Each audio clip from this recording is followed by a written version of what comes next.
এ negative রক্ত দিয়ে প্রাণ বাঁচালো মীর সাফিউল আলী।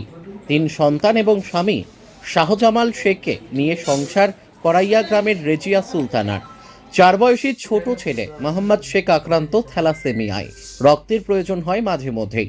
রক্তে হিমোগ্লোবিন একদম কমে যাওয়ায় তড়িঘড়ি তাকে হাসপাতালে ভর্তি করেন তার মা।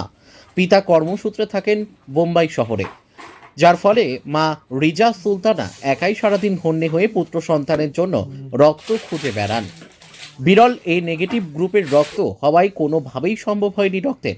অবশেষে তিনি মুর্শিদাবাদের অন্যতম স্বেচ্ছাসেবী সংস্থা সাগরদিঘি উইনার ওয়েলফেয়ার ট্রাস্টের সম্পাদক ও রক্তযোদ্ধা সঞ্জীব দাসের সঙ্গে যোগাযোগ করে রক্তের আবেদন জানান।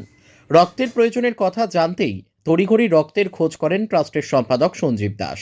রক্তযোদ্ধা সঞ্জীব দাস অনেক খোঁজার পর অবশেষে ফোন করলে চন্দনবাটি গ্রামের মীর সাফিউল আলীকে তৎক্ষণাৎ তিনি সাগরদিঘি ব্লাড ব্যাংকে পৌঁছান রক্তদানের জন্য।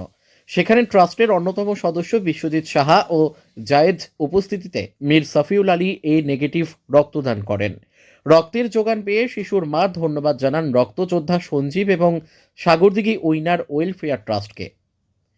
সাগরদিঘি থেকে কুরবান শেখের রিপোর্ট, খবর মুর্শিদাবাদ। আপনার নাম? রিজিয়া সুলতানা। আপনার স্বামী? শাহজামাল শেখ। আপনার স্বামী কি করে?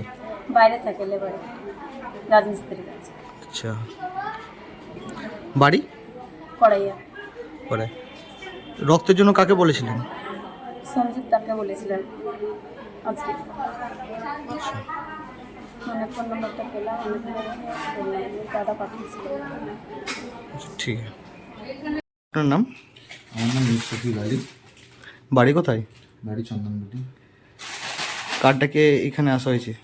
সঞ্জীব দা ফোন করেছিল, সেটাকে আপনার কততম রক্তদান? এটা 13তম রক্ত দেওয়া হলো আমার। রক্তদানের বিষয়ে আপনি কিছু বলবেন?